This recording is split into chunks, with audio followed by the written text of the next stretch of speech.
All right, my students. So now what we're going to do is we're going to look at how to use the quadratic formula to solve the following equations. And sometimes you cannot factorize a trinomial, so hence why we use the quadratic formula, right? But in order to use the quadratic formula, you have to make sure that the equation is in standard form.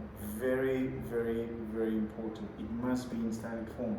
And we know that the standard form is ax squared plus bx plus c equal to 0. So, what's my a? My a is 2. My b is 2. And my c is negative 12. Yeah? And now I'm just going to put those values into my formula. So, it says minus.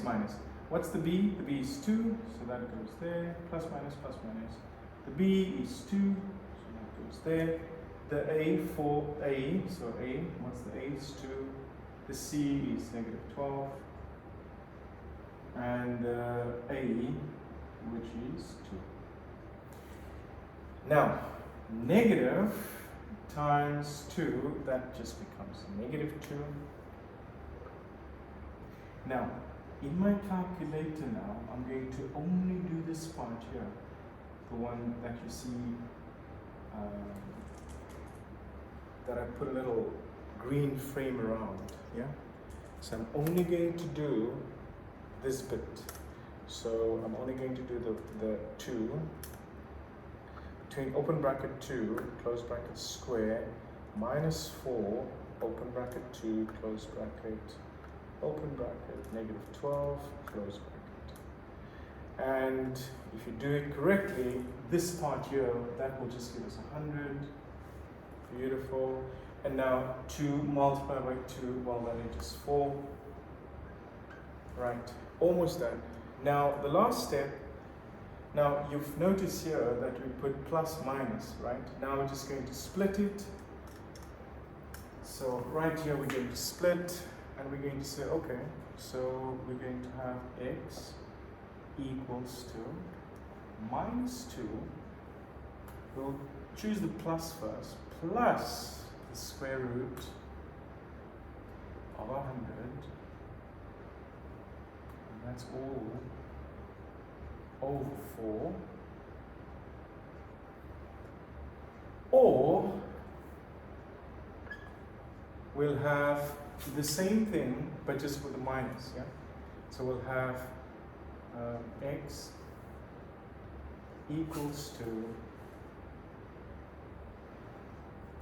negative 2 minus the square root of 100.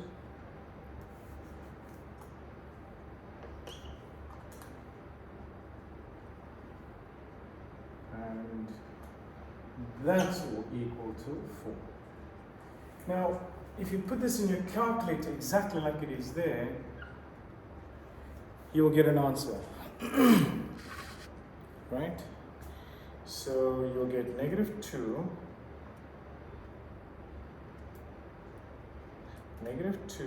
plus the square root of 100, all over 4. You get an answer of 2. Or when you do it that way,